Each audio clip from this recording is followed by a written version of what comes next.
मेरे प्यारे दोस्तों, ग्रामर के इस सेक्शन में हम लोग टेंस थॉरोली सिस्टेमेटिकली पढ़ने जा रहे हैं। ठीक है, तो सबसे पहले टेंस को डिफाइन कर लेते हैं। टेंस होता क्या है? तो the verb forms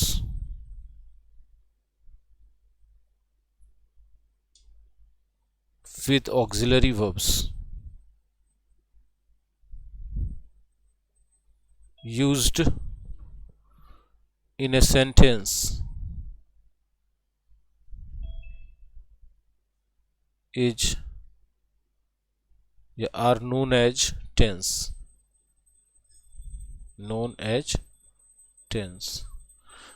verb forms जो ऑक्सिलरी वर्ब के साथ यूज़ किए जाते हैं टेंस में, सेंटेंस में, उनको टेंस कहते हैं। अब दो बातें आ गई, वर्ब फॉर्म्स क्या होते हैं और ऑक्सिलरी वर्ब क्या होता है। तो वर्ब फॉर्म्स को जान लीजिए। दुनिया में जितने भी वर्ब्स हैं, वर्ब्स कहा जाता है एक्शन को। वर्ब्स किनको कहा जाता है? एक्शन। एक्शन को हम लोग वर्क भी कहते हैं। डेली लाइफ में एक्शन को क्या कहते हैं? वर्क कहते हैं। और हिंदी में इनको काम कहा जाता है। ठीक है, ये 5 तरह के होते हैं और पांचों का नाम होता है V1, V2, V3, V4, V5। इन सब का कुछ नाम है। जैसे V1 का नाम है प्रेजेंट, V2 का नाम है पास्ट, V3 का नाम है पास्ट पार्टिसिपल, V4 का नाम है प्रेजेंट पार्टिसिपल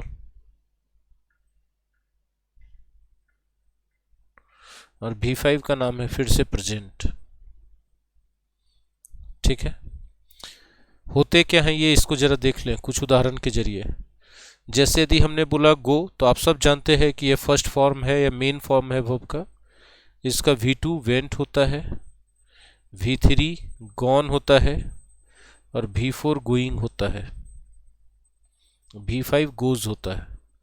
V4 में हमेशा ING लगाया जाता है और V5 में SEIS लगाया जाता है। ठीक है, जैसे एक वर्ब और लेते हैं प्ले।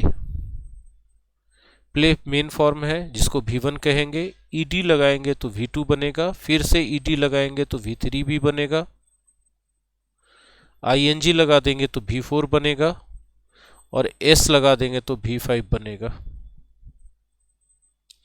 उसी तरह एक वर्ब है कट। कट में कुछ करने की जरूरत नहीं है, तीनों फॉर्म सेम रह जाता है, लेकिन V4 में फिर से ING लग जाता है और V5 में S लग जाता है। उसी तरह लीव एक वर्ब है, लीव का लेफ्ट होता है V2 और V3 भी लेफ्ट होता है सेम। लीविंग V4 होता है और लीव्स V5 होता है। ठीक है, तो वर्ब फॉर्म्स आप देख लिया। इसमें आपने प्ले एक ऐसा वर्ब देखा जिसमें ED लगा के बनाया जा रहा है। ऐसे वर्ब्स को ग्रामेटिकली, ग्रामर में इनका नाम रखा गया है रेगुलर वर्ब्स। ठीक है, बाकी सभी वर्ब्स का जो पास्ट बनाया जा रहा है V2 और जो V3 बनाया जा रहा है वो किसी रेगुलर पैटर्न पे नहीं है, रैंडम तरीके से बन रहा है, इसलिए बाकी सबको इर्रेगुलर वर्ब्स कहते हैं। और जिसमें ED लगा के सेकेंड फॉर्म थर्ड फॉर्म बनाया जाता है उसको। ठीक है, अब ये तो हमने वर्ब फॉर्म्स क्या है ये हमने बता दिया। अब जरा ऑक्सिलरी वर्ब क्या है इसको भी तो जान लें। ऑक्सिलरी वर्ब्स ये क्या है?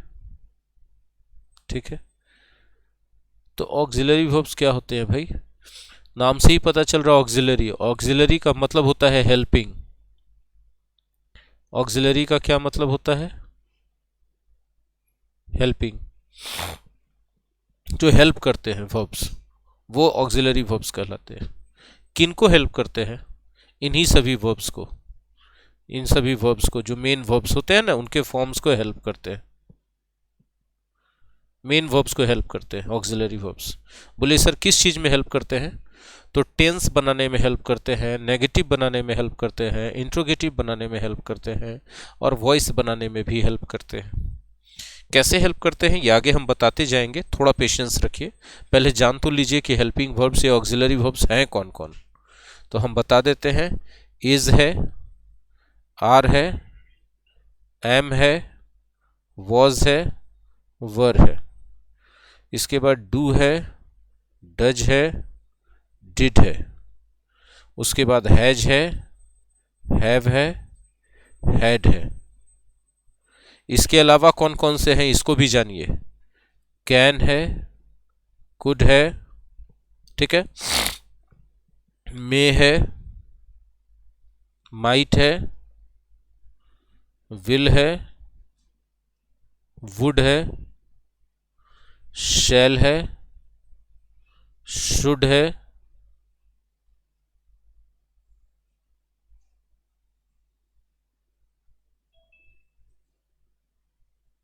ठीक है, मस्ट है, आउट टू है, यूज्ड टू है, नीड नॉट है,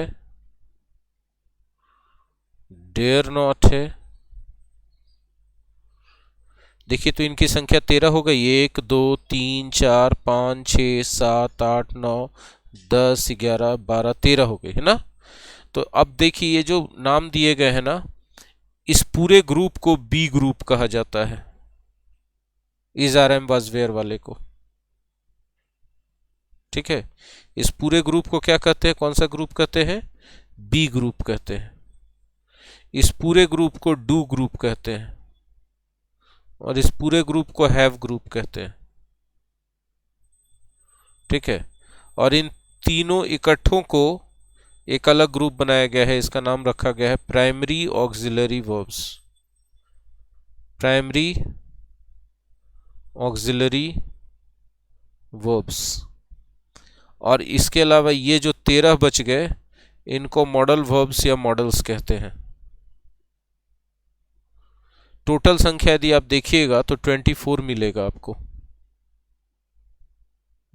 ऑक्सिलरी वर्ब्स की टोटल संख्या कितनी है, 24, जिसको दो ग्रुप में बांटा गया है। पहला है प्राइमरी ऑक्सिलरी वर्ब्स और दूसरा है modal verbs. Primary auxiliary verbs के अंतर्गत टोटल कितने हैं, 11 हैं, और मॉडल वर्ब्स के अंदर टोटल कितने हैं, 13 हैं। ये कुल मिलाकर के 24 हो गए, ठीक है। तो 24 में से इसकी हम बात नहीं कर रहे हैं, इसकी बात कर रहे हैं। टेंस में यही काम आते हैं। ऑक्सिलरी वर्ब में भी कौन से ऑक्सिलरी वर्ब काम आते हैं भाई, तो प्राइमरी वाले काम आते हैं टेंस में, मॉडल्स वाले काम नहीं आते। तो प्राइमरी वाले ऑक्सिलरी वर्ब और ये जो मेन वर्ब के 5 फॉर्म बताए गए हैं, V1, V2, V3, V4, V5, ये जब मिलते हैं तभी टेंस का निर्माण होता है, टेंस बनता है। इनको मिला के टेंस बनाना सिखा दें, फिर सबका क्लासिफिकेशन भी बताएंगे, ठीक है। देखिए हमने आपको बोला टेंस, टेंस को हमने डिफाइन कर दिया, लेकिन जब आप आगे पढ़ेंगे तो टेंस के साथ एक और वर्ड जुड़ जाता है, टाइम, और बन जाता है टाइम और टेंस, ठीक है।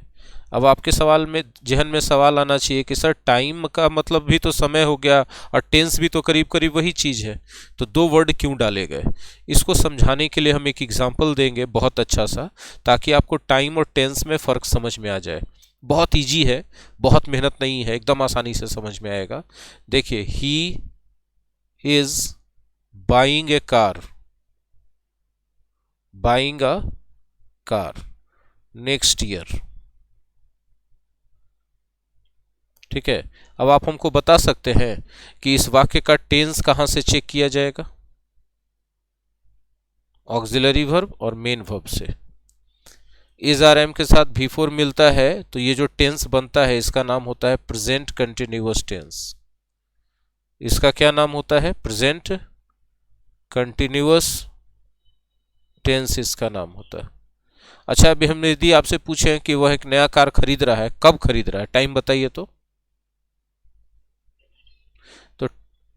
टाइम आप यहां से देख रहे हैं जो फ्यूचर है। अब आपको टाइम और टेंस में फर्क समझ में आ गया कि टाइम अलग देखा जाता है और टेंस देखा जाता है। ऑक्सिलरी वर्ब और मेन वर्ब को देखने से टेंस पता चलता है, राइट। दोनों अलग हो सकता है। जिनके तरफ नॉइज है जरा अपना माइक म्यूट कर दें, जिनके साइड में नॉइज है माइक म्यूट करें। तो टाइम और टेंस दो वर्ड कैसे है पता चला? ये जो वर्ड है ये ग्रामर में आता है, राइट? और ये जो है या तो आपके क्लॉक में आता है या तो आपके कैलेंडर में आता है, ग्रामर में नहीं आता ये। कितना फर्क है टाइम और टेंस में? और बहुत सारे लोग टाइम और टेंस को एक ही मान लेते हैं, जबकि एकदम अलग कॉन्सेप्ट है दोनों का। आई होप कि ये क्लियर हो गया होगा ना कि टाइम और टेंस में क्या फ़र्क है। फिर भी एक एग्जांपल और लेते हैं, ठीक है? He went to his village last Sunday. He went to his village last Sunday. जब हम ऐसा बोलते हैं, गौर से देखिएगा, और हम आपसे पूछते हैं कि टेंस क्या है, तो आप इसको देख के कहते हैं सर V2 है, इसीलिए इसका मतलब है कि यह पास्ट इंडेफिनिट टेंस है। और आप गलत कुछ भी नहीं बोलते हैं, आप बिल्कुल सही जवाब देते हैं कि यह पास्ट इंडेफिनिट टेंस ही है। और अगर हम आपसे पूछ दें कि मेरे प्यारे दोस्तों ये बताइए कि यह काम किस टाइम में हुआ, तब आप यहाँ देखते हैं और बोलते हैं कि सर ये काम पास्ट टाइम में हुआ, हाँ या ना? आप ऐसा बोलते हैं। आप दोनों बार सही हैं। आपने जब ये टेंस बताया तो भी सही है, आपने जब टाइम बताया तो भी सही है। और देखिए इस बार संयोग कोइंसिडेंस ऐसा है कि इसमें टेंस भी पास्ट है और टाइम भी पास्ट है, जबकि ऊपर वाले में ऐसा नहीं हुआ था। इसमें टेंस प्रेजेंट था और टाइम क्या था? फ्यूचर था, है ना? अब तो और एकदम क्लियरली समझ में आ गया होगा कि टाइम और टेंस दो अलग चीजें हैं। कभी दोनों सेंटेंस में सेम भी हो सकती हैं और कभी दोनों अलग भी हो सकती हैं, हाँ या ना बोलिएगा। चलिए इस चीज को और एक्सप्लेन करने के लिए एक और एग्जांपल दे देते हैं, ठीक है?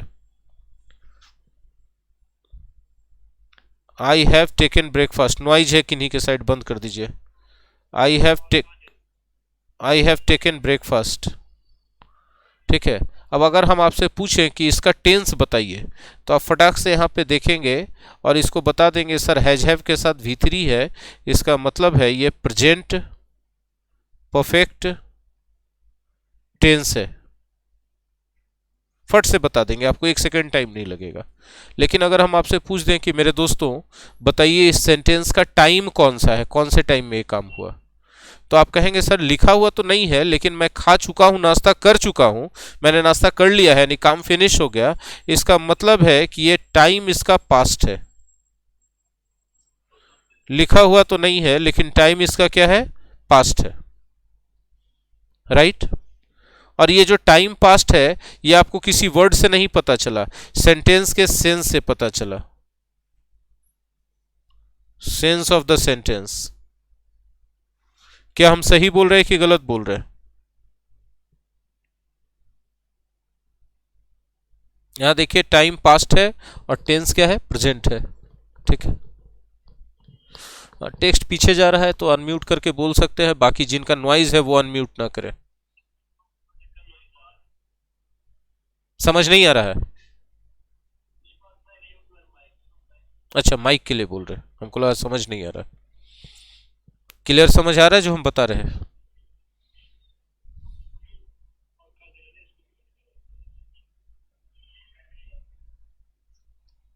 आई होप कि चीजें समझ आ रही होंगी सबको जो हमने अभी बताई।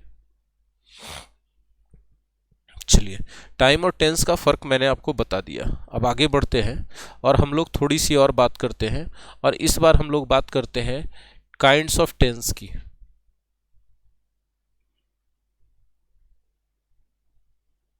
ठीक है? कि टेंस कितने तरह के होते हैं, ठीक है? हाँ सर बोलिए।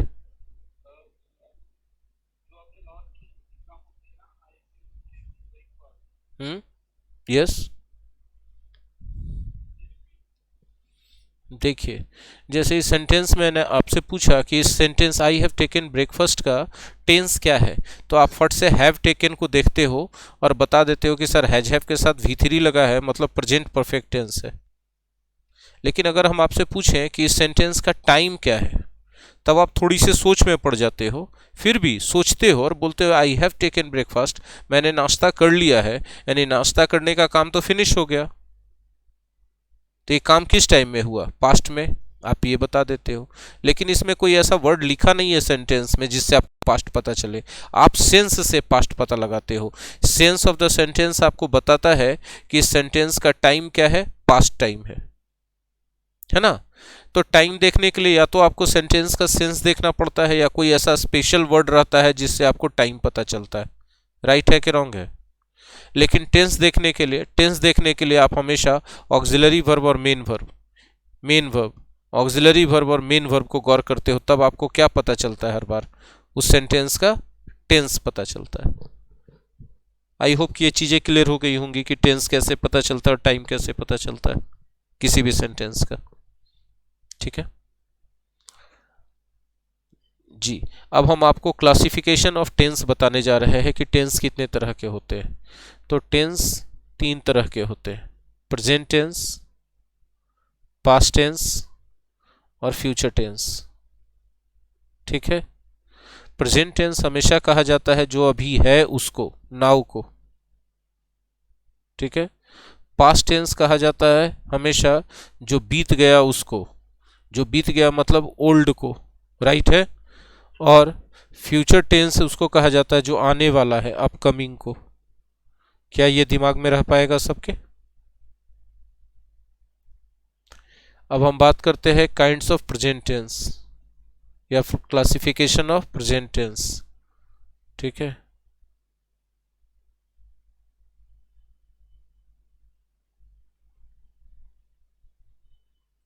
राइट। तो जितने भी प्रेजेंट टेंस है उसके अंदर 4 तरह के हैं। पास्ट में भी 4 तरह के होते हैं, फ्यूचर में भी। पहले प्रेजेंट वाला जानते हैं, इसका पहला नाम है प्रेजेंट इंडेफिनिट। पहले का नाम है प्रेजेंट इंडेफिनिट या इसी को सिंपल प्रेजेंट भी कहते हैं, सिंपल प्रेजेंट। दूसरे का नाम है प्रेजेंट कंटिन्यूअस, इसी को प्रेजेंट इम्परफेक्ट भी कहा जाता है। इसी को प्रोग्रेसिव प्रेजेंट भी कहते हैं, प्रोग्रेसिव क्योंकि वो काम प्रोग्रेस में है, प्रोग्रेसिव प्रेजेंट। तीसरे का नाम होता है प्रेजेंट परफेक्ट और चौथे का नाम होता है प्रेजेंट परफेक्ट कॉन्टिन्यूअस। बारी बारी से सबके बारे में पढ़ना होगा। सबसे पहले हम लोग पढ़ेंगे प्रेजेंट इंडेफिनिट के बारे में।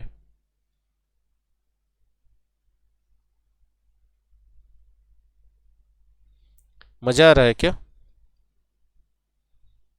नहीं आ रहा होगा ना, क्यों, अच्छा आ रहा है। Present indefinite tense. ठीक है, ये क्या होता है भाई और कैसे इसके सेंटेंसेस को पहचानते हैं ये जान ले जरा। हिंदी में इसके सेंटेंसेस को पहचानते हैं हम लोग, अगर अंत में ताहे तीहे दिख जाए तो ये प्रेजेंट इंडेफिनिट होता है। ठीक है, लेकिन ये नियम बहुत बकवास है, लेकिन ट्रेडिशनल तरीके से पढ़ाने की डिमांड की गई है कि पढ़ा दीजिए तो हम पढ़ा रहे हैं। ठीक है, अभी बहुत सारे सेंटेंसेस ऐसे मिलते हैं जिसमें ताहे तीहे तेहे नहीं रहता है लेकिन फिर भी वो प्रेजेंट इंडेफिनिट होते हैं, और कुछ सेंटेंसेस ऐसे भी मिल जाते हैं जिसमें ताहे तीहे तेहे होता है फिर भी वो प्रेजेंट इंडेफिनिट नहीं होते। ठीक है, अंग्रेजी में ऐसे सेंटेंसेस को कैसे पहचानते हैं, प्रेजेंट इंडेफिनिट वाले सेंटेंसेस को। हम लोग सब जानते हैं कि कोई भी सेंटेंस लिखा जाता है तो वर्ब बीच में होता है, उसके लेफ्ट साइड में सब्जेक्ट और राइट साइड में ऑब्जेक्ट होता है।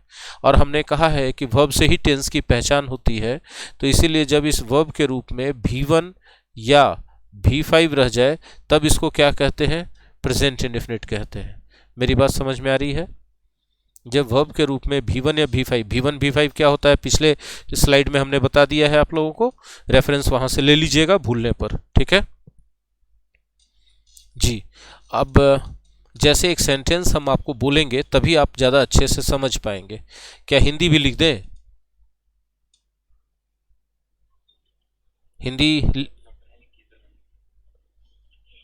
हिंदी लिखें, नहीं, हिंदी तो लिखा हुआ समझ में भी नहीं आता है आप लोगों को, आपने बोला है तो हिंदी हम बोल देंगे। ठीक है, जैसे हिंदी हमारा सेंटेंस है, गौर से सुनिएगा। ठीक है, कि मैं रोज आप लोगों को अंग्रेजी पढ़ाता हूँ, देखिए मैं बोल रहा हूं, मैं रोज आप लोगों को अंग्रेजी पढ़ाता हूं, ताहूं, अंत में ताहूं आ गया ना, ये प्रेजेंट इंडेफिनिट है। अंग्रेजी में इसको लिखेंगे तो लिखेंगे I teach you English daily, I teach you English daily. अब आप बोलेंगे सर ठीक है, आपने कहा V1 या V5, आपने यहाँ V1 लगा दिया, तो आपने यहाँ V1 ही क्यों लगाया, V5 क्यों नहीं लगाया? प्रेजेंट इंडेफिनिट है तो V5 भी तो हो सकता था। ठीक है, तो इसका कुछ रेस्ट्रिक्शन है, अगर आप जानना चाहें तो हम बता देंगे आपको कि V1 कहाँ यूज़ होता है और V5 कहाँ यूज़ होता है। अगर सब्जेक्ट के तौर पे गौर से सुनिएगा, ही रह जाए, शी रह जाए, इट रह जाए, या कोई भी सिंगुलर नाउन रह जाए, तो उसके साथ क्या यूज़ करोगे, V5। और अगर सब्जेक्ट के तौर पे ये सब ना हो, कुछ और चीज़ें हो जाए, कौन चीज़ें, जैसे आई हो जाए, वी हो जाए, यू रहे, दे रहे, या कोई भी प्लूरल नाउन रह जाए, तब आप V1 यूज़ करोगे। तब आप क्या यूज़ करोगे भाई साहब, V1 यूज़ करोगे जी।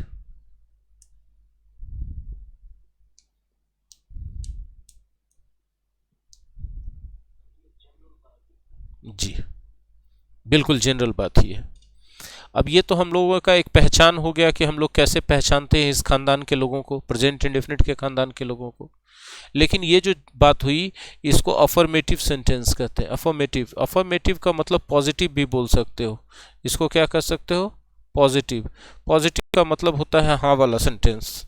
पॉजिटिव का क्या मतलब होता है, हाँ वाला सेंटेंस। ठीक है, कुछ सेंटेंस ना वाला भी तो हो सकता है ना,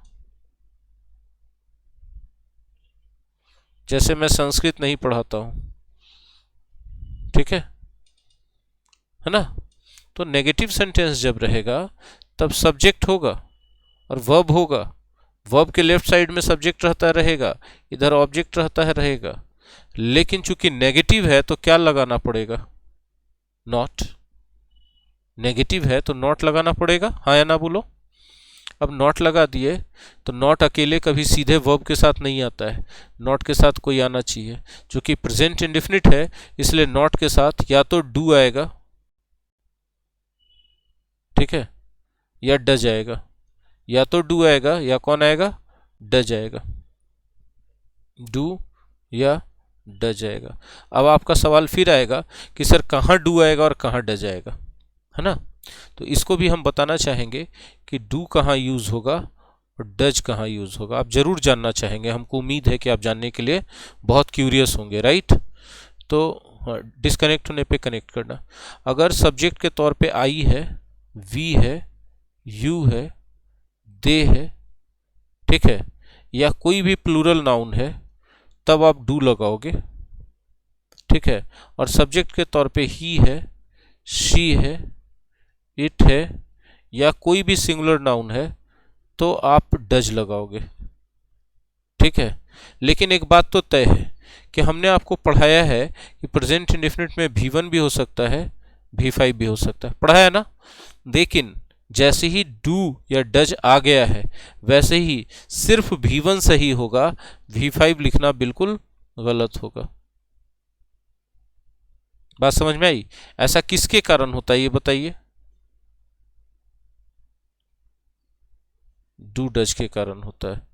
डू डज के कारण V1 सही हो जाता है, इसी डू डज के कारण V5 गलत हो जाता है। रिलेट कर पाओगे ना, इतना कलर इसलिए लगाते हैं ताकि रिलेट कर पाओ बाद में, हाँ या ना बोलो। एक एग्जाम्पल बोल देते हैं ताकि और अच्छे से रिलेट कर लो। क्या हम आप लोगों को फारसी पढ़ाते हैं, तो क्या होगा, I don't teach you Persian.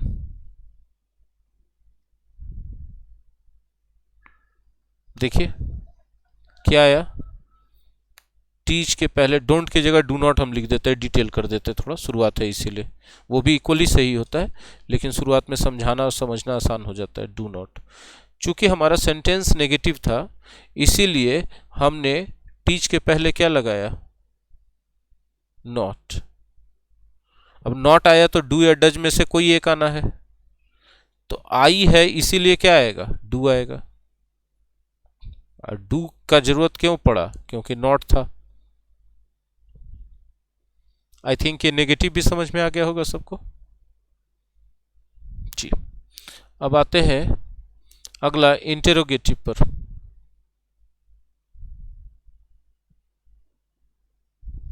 इसको कैसे पहचानेंगे, इंटेरोगेटिव सेंटेंस को कैसे पहचानेंगे, पहचान ही लेंगे, चलिए अब काम करने लगे। तो इंटेरोगेटिव या इसी का दूसरा नाम है यस नो क्वेश्चन।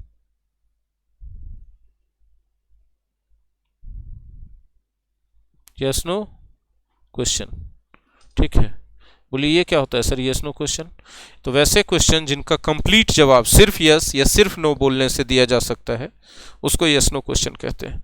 जैसे यदि हम आपसे पूछते हैं कि आप शराब पीते हैं, अगर आप पीते हैं तो आप बोलेंगे यस, अगर आप नहीं पीते हैं तो आप बोलेंगे नो। जवाब कंप्लीट हो गया कि नहीं? क्या आप डेली समय पर क्लास आते हैं तो आप बोलेंगे यस। क्या आप मन लगाकर पढ़ते हैं? यस। क्या आप अपने छोटे भाई बहनों को परेशान करते हैं? आप बोलेंगे यस। करते ही है। क्या आपके मम्मी पापा आपसे नफरत करते हैं? आप बोलेंगे नो। तो ऐसे सवालों को यस नो क्वेश्चन कहते हैं। मिराज लोन मत लिखिए, ठीक है, बोर्ड गंदा मत कीजिए मिराज लोन। बात समझ में आई? बोर्ड गंदा ना करें। इतने सारे लोग हैं आप लोग जो, अगर आप हाँ थोड़ा सा कोऑपरेट नहीं करेंगे तो अच्छा से पढ़ाई नहीं हो पाएगा ना, इसलिए बोर्ड गंदा ना करें, ठीक है। वेरी गुड, चलिए समझदार बच्चे हैं सारे। इंटेरोगेटिव या यस नो क्वेश्चन। अब इसका एग्जाम्पल हम आपको दिखाना चाहते हैं। क्या आप देखना चाहते हैं? बिल्कुल देखना चाहते ही होंगे आप। अगर हम आपसे पूछते हैं कि क्या आप मन लगाकर पढ़ते हैं तो आप बोलते हैं यस। तो देखिए इसमें जो है पढ़ना मेन वर्ब है, टीच, ठीक है, और आप सब्जेक्ट है इसलिए यू। पढ़ते हैं स्टडी, सॉरी टीच नहीं है, स्टडी होना चाहिए था ना, गलत लिख देना, स्टडी मतलब पढ़ते हैं वर्ब, ठीक है, और आप सब्जेक्ट है तो यू। और कैसे पढ़ते हैं भाई? मन लगाकर। गंदा लिखा रहा है, ऐसा अच्छा नहीं लगता, ऐसे लिखने में मूड खराब हो जाता है। स्टडी कैसे भाई? तो मन लगाकर, अटेंटिवली, अटेंटिवली, ठीक है। अब आप क्या करते हो, चूंकि ये यस नो क्वेश्चन है या कोई भी तरह का क्वेश्चन है, तो ये जो आपका सब्जेक्ट है ना, इसके पहले आपको ऑक्सिलरी वर्ब चाहिए। कोई भी क्वेश्चन में ही होता है। और हमने आपको बताया है ऑक्सिलरी वर्ब ये प्रेजेंट इंडेफिनिट के लिए दो तरह के होते हैं ऑक्सिलरी वर्ब, एक होता है डू और एक होता है डज, ठीक है। अब आप सोच लो कि यहाँ क्या यूज होगा। यू है सब्जेक्ट तो उसके अकॉर्डिंग डू होगा, और चूंकि क्वेश्चन है तो अंत में क्वेश्चन मार्क तो लगाएंगे। Do you study attentively. एक एग्जाम्पल और, क्या आपका भाई मन लगाकर पढ़ता है? तो पढ़ता है मतलब स्टडी वर्ब हो गया। वर्ब के लेफ्ट साइड में सब्जेक्ट होना चाहिए, आपका भाई, योर ब्रदर। आपका भाई है तो योर ब्रदर ही ना होगा, हाँ ना बोलो ना, ठीक, योर ब्रदर। तो आप देखिए आपने क्या कर दिया, वर्ब लिख दिया, आपने सब्जेक्ट लिख दिया, और कैसे पढ़ता है? मन लगाकर, अटेंटिवली। लेकिन आपका ये सवाल जो है, सवाल है सिर्फ सेंटेंस नहीं, क्या आपका भाई मन लगाकर पढ़ता है, और कैसा सवाल है? Yes no question. तो ऑक्सिलरी वर्ब को आगे ले लो। अब देखो योर ब्रदर बोलते हैं तो यहाँ डू को ले लें कि डज को ले लें, ठीक है। तो देखिए हम लोग जब देख रहे हैं योर ब्रदर तो कितना लोग है, वन है कि मोर देन वन है? वन है। वन है तो सिंगुलर कहा जाएगा, और सिंगुलर कहा जाएगा तो डज सही होगा और डू गलत होगा। आई होप कि यस नो क्वेश्चन या इंट्रोगेटिव क्वेश्चन भी आप समझ गए होंगे, हाँ या ना बोलिएगा। ठीक, ठीक। अब एक आता है WH क्वेश्चन।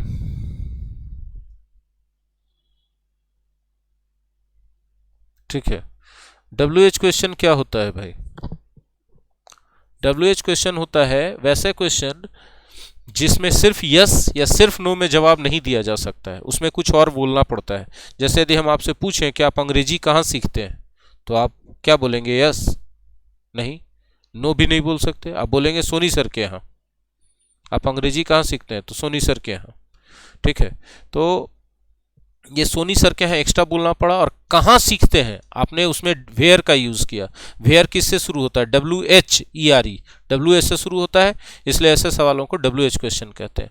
अंग्रेजी में इनको लिखने के लिए सबसे पहले WH वर्ड को लिखा जाता है, यानी क्वेश्चन वर्ड को लिखा जाता है। उसके बाद चूंकि क्वेश्चन है तो ऑक्सिलरी वर्ब आएगा ही आएगा, फिर सब्जेक्ट आएगा, फिर मेन वर्ब आएगा, और ये मेन वर्ब V1 के रूप में रहेगा, और यहाँ ऑक्सिलरी वर्ब के रूप में डू या डज चलेगा। क्यों? क्योंकि प्रेजेंट इंडेफिनिट है। और उसके बाद ऑब्जेक्ट WH में बहुत सारा आता है, आप देखना चाहते हैं, हम यहाँ देख रहे हैं। What, when, where, why, who, whom, whose, which, दिख रहा है सबके शुरू में WH दिख रहा है। अब कुछ एक्सेप्शन भी है, शुरू में WH नहीं रहेगा, लेकिन ये सब इसी में रहता है। क्यों? क्योंकि ये सब भी प्रश्न पूछने का काम करता है। हाउ मच दिख रहा है आप लोगों को?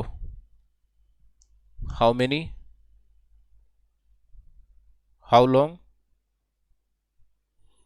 How far, how often, how many times.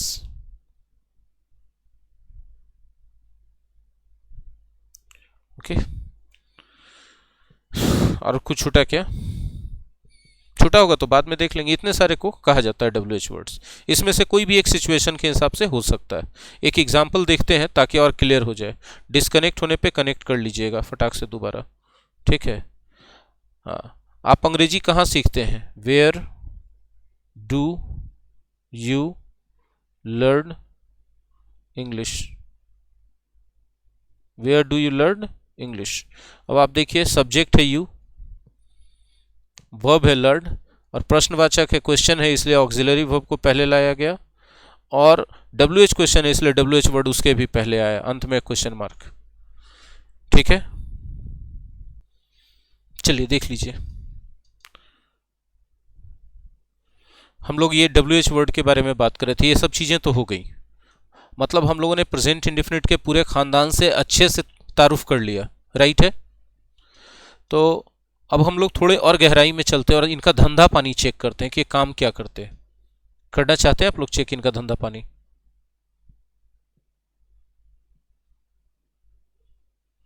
Usage of present indefinite tense.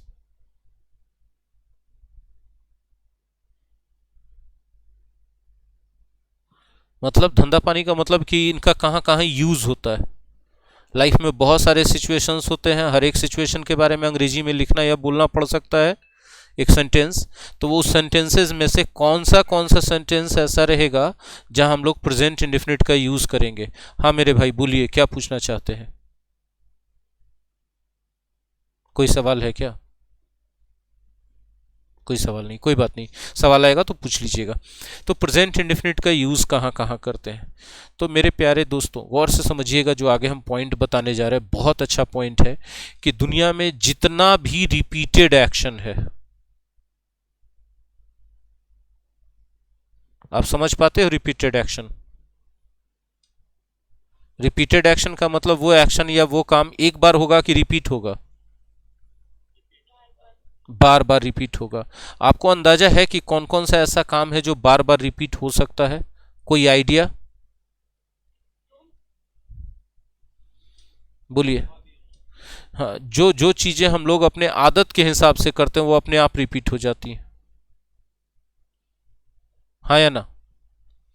जो चीजें हम लोग अपने नेचर के हिसाब से करते हैं, हम लोग के नेचर में शामिल हो चुका है, वो चीजें अपने आप रिपीट हो जाती हैं, हाँ या ना?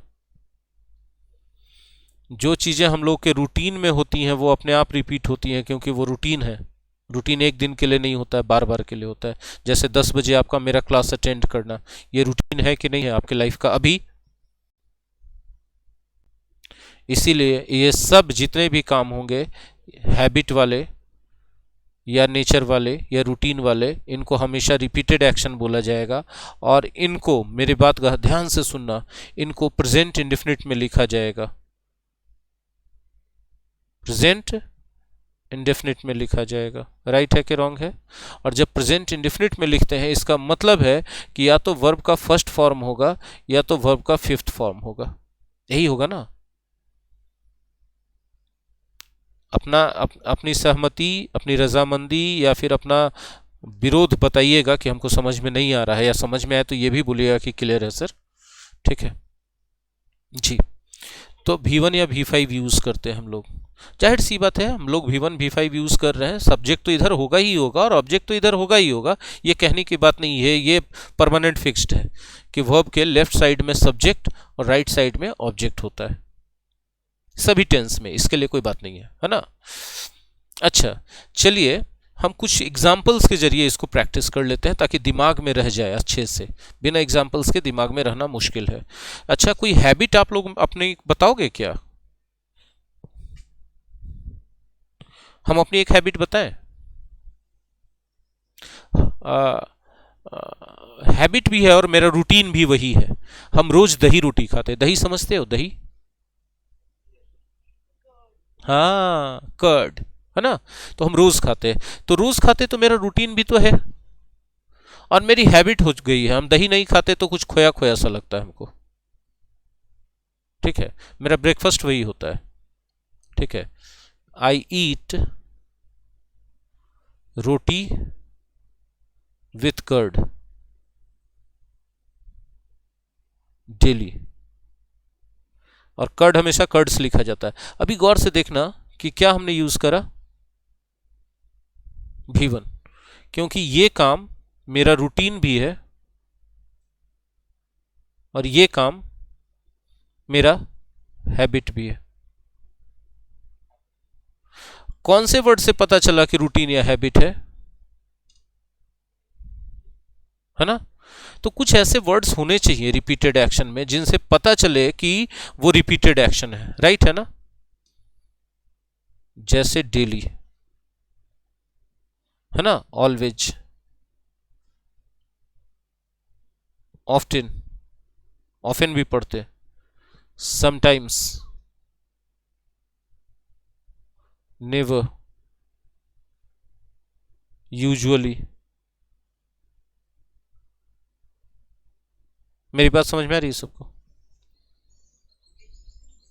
वंस इन ए मंथ बता रहे, कर्ड्स होता है हमेशा।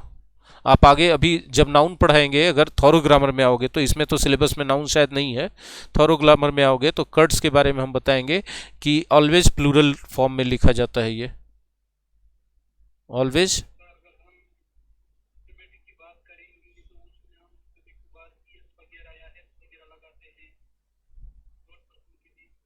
वो वाला नहीं है, थर्ड पर्सन वाला तो यहाँ पर इसमें लगता है ना, वर्ब में लगता है। ये कर्ड्स वो वाला SEIS नहीं है। वो जो थर्ड पर्सन के लिए SEIS आपने बात करा ना मेरे प्यारे दोस्त, वो तो वर्ब में लगाते हो ना आप।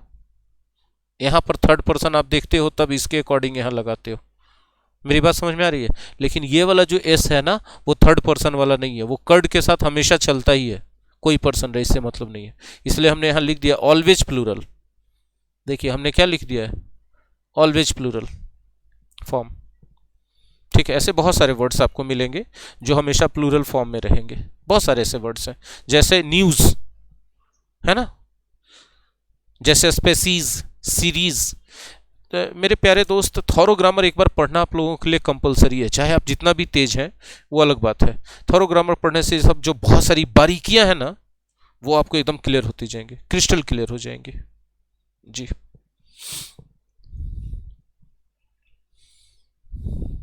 आई ईट रोटी विथ कर्ड्स डेली, ये हमारा रूटीन भी है, हमारा हैबिट भी है।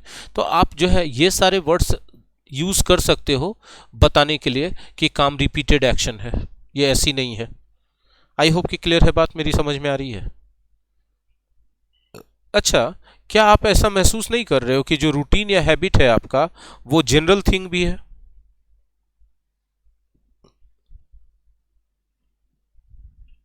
हाँ या ना बताओ, जो हमने कल बात करी थी। रेस्पॉन्ड करना भाई।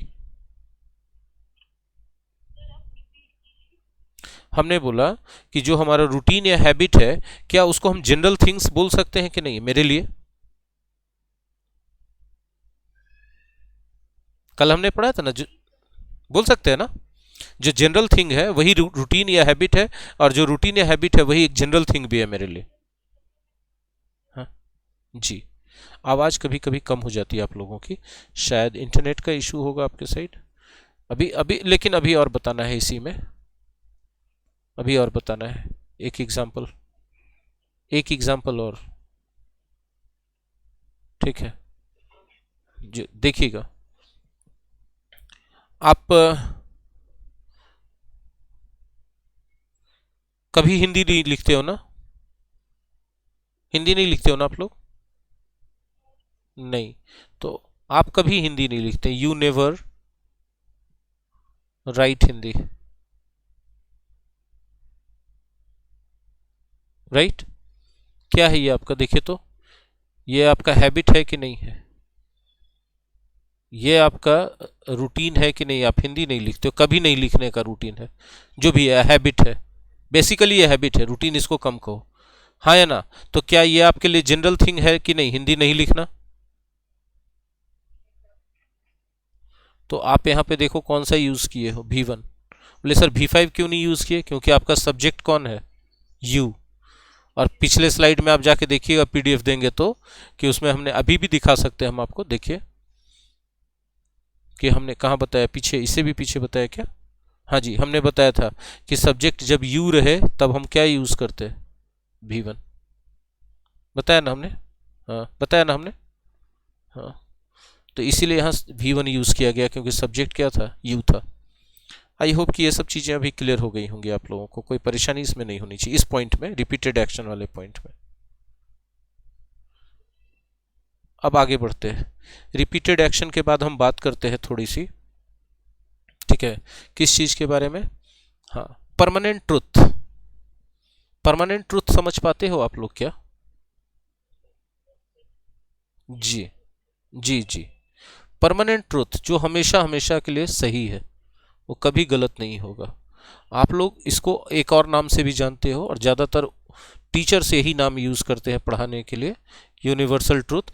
इसलिए स्टूडेंट्स हमेशा एक ही वर्ड बोलते हैं, यूनिवर्सल ट्रूथ। यूनिवर्सल ट्रूथ को और अच्छे से प्यार से समझोगे तो परमानेंट ट्रूथ समझ में आएगा वो। क्या हम सही बोल रहे हैं? हुँ? आपकी आवाज़ कम आई मेरे दोस्त, एक एग्जाम्पल बोले परमानेंट ट्रूथ का। हाँ पूछिए ना। आप पहले माइक को अपने मुंह के करीब लाइए और तब पूछिए। माइक को अलग मत रखिए, मुंह के करीब ला के पूछिए, आपकी आवाज़ ज़्यादा क्लियर आएगी, हम समझ पाएंगे। बोलिए। जी। अच्छा। हम्म। हाँ जी, जिस समय था उस समय के लिए जनरल ट्रूथ था, अब जब खत्म हो गया तो पास्ट का जनरल ट्रूथ है, उसमें V2 यूज हो जाएगा। आपको आपके सवाल का सेटिस्फैक्ट्री आंसर मिल गया? गुड, आगे बढ़ते हैं। देखिए, जब हम परमानेंट ट्रूथ या यूनिवर्सल ट्रूथ कहते हैं, गौर से समझिएगा, बहुत प्यारा सा सेंटेंस है ये। हम लोग सब जानते हैं कि पानी को गर्म करोगे तो भाप में बदल जाएगा, हाँ या ना बोलो? Heat turns water into vapour, हाँ या ना? देखिएगा, हीट टर्न्स वाटर, ये एक परमानेंट ट्रूथ है। आज आप करो, 100 साल पहले भी यही होता था, आगे 1000 साल बाद भी यही होगा।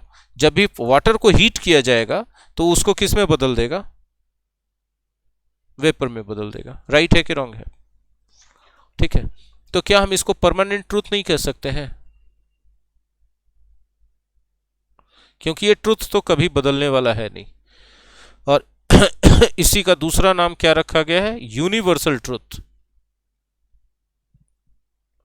क्योंकि यूनिवर्स में कहीं पर भी हो ये ट्रूथ ट्रूथ ही रहेगा, है या ना। अच्छा एक बात बताओ, अच्छे से सोचो ये सेंटेंस के बारे में कि हीट से पानी जो है भाप में बदल जाता है, तो ये जो परमानेंट ट्रूथ या यूनिवर्सल ट्रूथ है, क्या इसको हम लोग जनरल थिंग कह सकते हैं कि नहीं कह सकते, ये सोच के बताओ। पक्का? Sure, then you are right, general thing है ये। तो कल हमने यही पढ़ाया था ना, एक पॉइंट में, इतने सारे बातों को हमने एक पॉइंट में समेट दिया था कि जनरल थिंग्स जब भी यूज होगा तो किस टेंस में यूज होगा, बताओ। प्रेजेंट इंडेफिनिट में। कल पढ़ाया था ना हमने ये बात, हाँ ना, पता ना। तब तो इतना 50 नियम 50 रूल्स को पढ़ो या एक रूल को पढ़ो, कौन ज्यादा आसान है?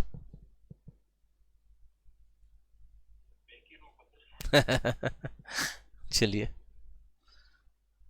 आगे बढ़ाते हैं हम बात को, ठीक है। इसमें देखिए एक्चुअली 3 रूल्स इंक्लूड कर दिए गए, हैबिट वाला, नेचर वाला, रूटीन वाला। ये तीनों को मिला के एक बना दिया गया repeated action.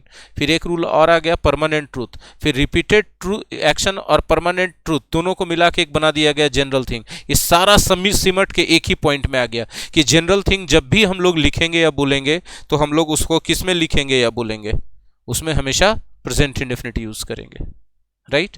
Present indefinite use करने का मतलब कौन सा, V1 या V5? अब वो तो डिपेंड करेगा सब्जेक्ट पे कि कब V1 और कब V5, राइट। बस इतनी सी बात थी इसमें, आगे बढ़ते हैं, ठीक है। क्या आप जानना चाहते हैं कुछ और बातें? हम लोग कंडीशनल क्लॉज में भी प्रेजेंट इंडेफिनिट यूज करते हैं। कल की पढ़ाई आ रही है सामने, हाँ ना बोलो।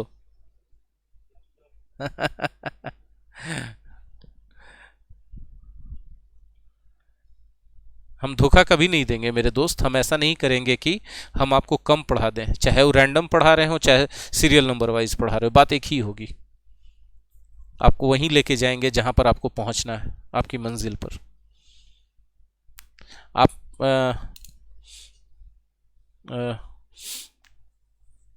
आप मेरा क्लास अटेंड करोगे तो नई चीजें सीखोगे, ठीक है, ये पक्का है। नई चीजें सीखोगे पक्का है, लेकिन उसके लिए शर्त है। कौन सा शर्त है भाई? मेरा क्लास अटेंड करो, right. You will learn new things, you will learn new thing, ठीक है। कब सीखोगे? अगर, है ना, you attend my class.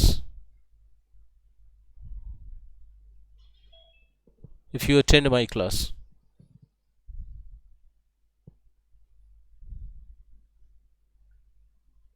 you will learn new things if you attend my class.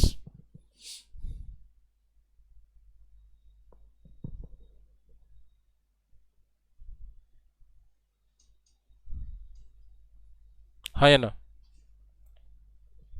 कितना आसान हो गया, कितना आसान हो गया। देखो अभी आप देखो, अगर अटेंड करोगे,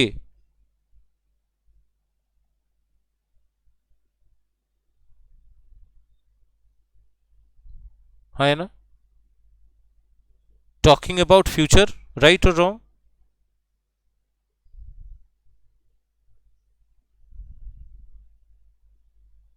हाँ या ना बोलो ना, टॉकिंग अबाउट फ्यूचर और नॉट?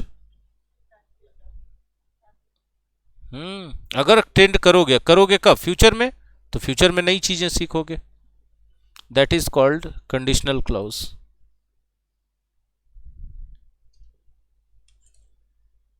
मेरे भाई क्या दुश्मनी है मेरे से, क्यों गंदा कर रहे हो क्लास?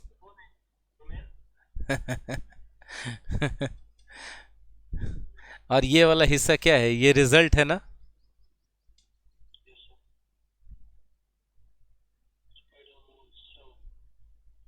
ये रिजल्ट है। रिजल्ट में कौन सा टेंस दिख रहा है? Future indefinite, future indefinite tense. और किसके बारे में बात करें? Talking about future.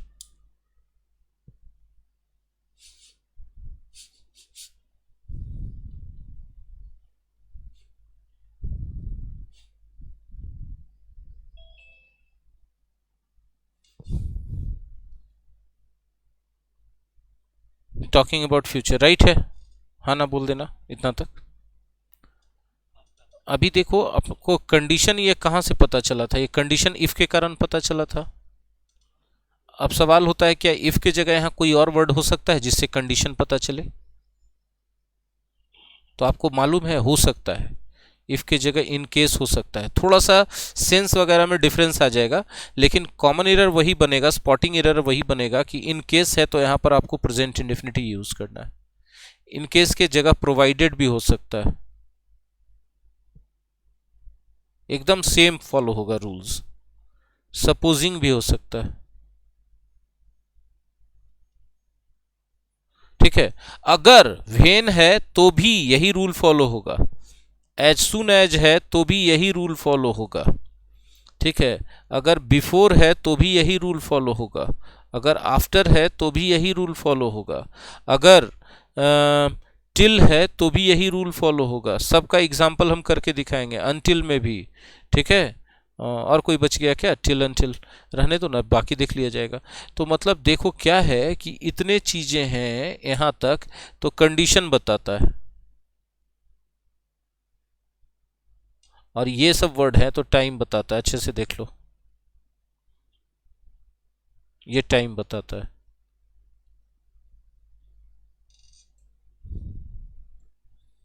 ठीक है। अब क्या हम ये सब से भी एग्जाम्पल करके आपको दिखा दे ताकि आसान हो जाए थोड़ा आपके लिए?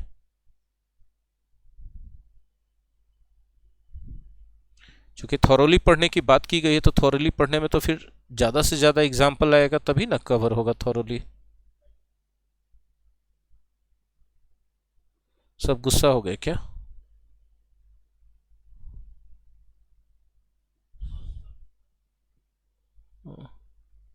स्पाइडरमैन? काहे भाई साहब, काहे टहल रहे हैं स्पाइडरमैन साहब? आप मेरे बोर्ड पे आके टहल रहे हैं, ऐसा क्यों?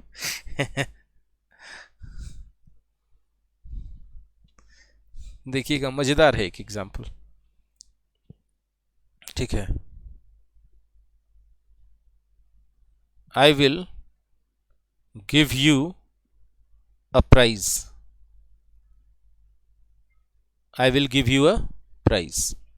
मैं आपको प्राइज दूंगा। कब दूंगा? कब दूंगा? जब आप मेरा टेस्ट पास कर जाओगे। When you pass the test. When you will pass the test, जब आप टेस्ट पास कर जाओगे, फ्यूचर की बात कर रहे हैं। When you will pass the test, ठीक है। अब जरा गौर से देखो, जब बोलते when you will pass the test, time की बात कर रहे हो ना,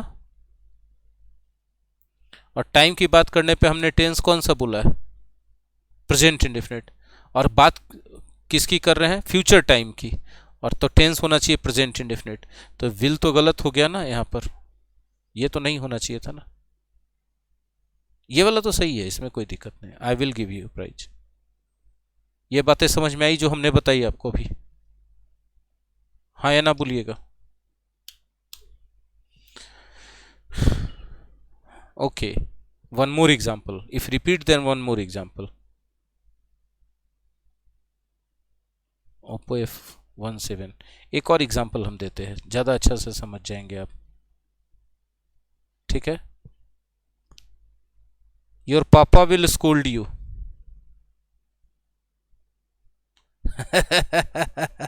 स्पाइडरमैन 7 है, वो एकदम पूरा तहलका मचाए हुए कह रहे सर हम तो एकदम आपको तबाह करेंगे। योर पापा विल स्कोल्ड यू, कब डांटेंगे? When you will not study attentively. You will not study attentively, जब आप मन लगाकर नहीं पढ़ोगे तब डांटेंगे। हाँ या ना बोलो। गौर करो कि वेन मतलब क्या बात कर रहे हैं, टाइम की बात कर रहे हैं ना, और साफ साफ कहा गया है कि टाइम की बात करो और फ्यूचर के टाइम की बात करो तो वेन के रहने पर कौन सा बात होगा, प्रेजेंट इंडेफिनिट। तो ये विल नॉट सही है क्या, ये विल नॉट सही है क्या, बताओ। ये गलत है, ये क्या है, गलत है। तो इसके जगह सही क्या होगा, चूंकि प्रेजेंट में करना है और प्रेजेंट में नेगेटिव करना है तो डू नॉट लगा दो, अब सही हो गया। योर पापा will scold you when you do not study attentively. अभी बात समझ में आई, बोलिए हाँ या ना, अभी बात समझ में आई सबको। जी, वेरी गुड। जी, तो आज के लिए बच्चों क्लास यहीं पर समाप्त करना होगा, टाइम पूरा हो चुका है जी। और अगले क्लास में हम लोग बाकी चीज़ें भी और बहुत पढ़ने वाले हैं टेंस के बारे में, लेकिन जब इतना डिटेल और थॉरली चलिएगा तो यकीन मानिए मेरा कि आपको पूरा चीज़ कमांड हो जाएगा। लेकिन अभी सबसे ज़्यादा फोकस करना पड़ेगा एग्ज़ाम को, क्योंकि एग्ज़ाम का सिलेबस दिया गया है और उसको कवर करने के लिए कहा गया है, और आप लोग भी शायद यही चाहते हैं कि एग्ज़ाम का सिलेबस पहले कवर हो, राइट। तो टेंस हम थॉरली पढ़ाएंगे, हाँ टेंस हम थॉरली पढ़ा देंगे, एकदम बेस है, फाउंडेशन है इसीलिए टेंस का। फिर हम लोग एग्ज़ाम को कवर करने के पॉइंट ऑफ व्यू से चलेंगे, और आप लोगों के लिए अरेंजमेंट किया जा रहा है। कल से परसों तक में फाइनल अरेंजमेंट बता दिया जाएगा। आप सभी बच्चे बहुत मिनिमम फ़ी में 100-200 रुपया पर मंथ में सर से हम डिसाइड करते हैं बात करके कि आप उसको ज्वाइन कर सकते हैं, ठीक है। ताकि आप लोगों को खर्च ज़्यादा ना हो, ठीक है। कुछ कहना चाह रहे हैं टेक्स्ट में कोई, वेलकम वेलकम। एंड अपना ख्याल रखिए, अलविदा सभी प्यारे दोस्तों को, अपना बहुत अच्छा से ख्याल रखिए। अभी कोरोना ख़त्म नहीं हुआ दोस्तों। Thank you very much.